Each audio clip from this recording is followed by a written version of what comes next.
Napakarami mong problema sa ngayon, kakapasok pa lamang po ang taon pero kumukuta ka na sa mga problema po ninyo.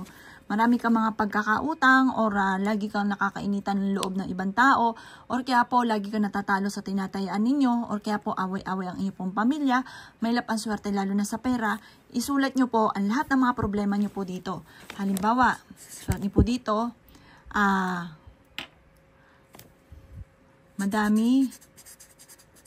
madami akong utang at gusto ko na mabayaran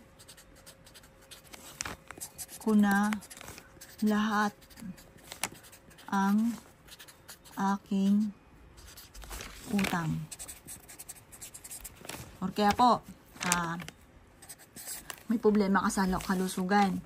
Sabihin nyo po, lagi akong may sakit at gusto ko na gumaling ka agad. Tapos, sabihin nyo po dito, sabihin nyo dito yung mga problema ninyo. Lahat ng problema ninyo, sasabihin nyo po dyan. At pagkatapos mga boss, ang gagawin nyo po, kumuha kayo ng kandila, susunugin nyo po ito. Sabi nyo po sa pamamagitan ng ginagawa kong ito, gawin nyo ito on Tuesday or Friday, masusolusyonan ka agad ang mga problema ko pinagdadaanan, mawawala na ang lahat ng mga problema ko, masusolusyonan na ito. Positive ka lang po mga bossing ko kapag ginagawa nyo po ito, at hayaan nyo yung pinakaabo po nito ay pawirin ng hangin. Kasi iba rin po ibig sabihin po nun. Parang yung hangin, sinusolusyonan ang problema po ninyo para mawala kung ano man ang mga problema. O, halimbawa, marami kang hinanakit sa kalooban. Halimbawa, masama ang loob ko kay ganito.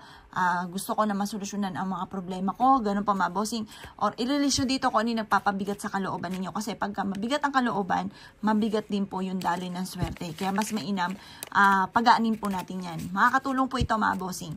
Basta mula sa puso ang pagwi-wish, taimtim na panalangin, magugulat ka na lamang na lahat ng mga wish nyo dito, nasolusyonan ka agad.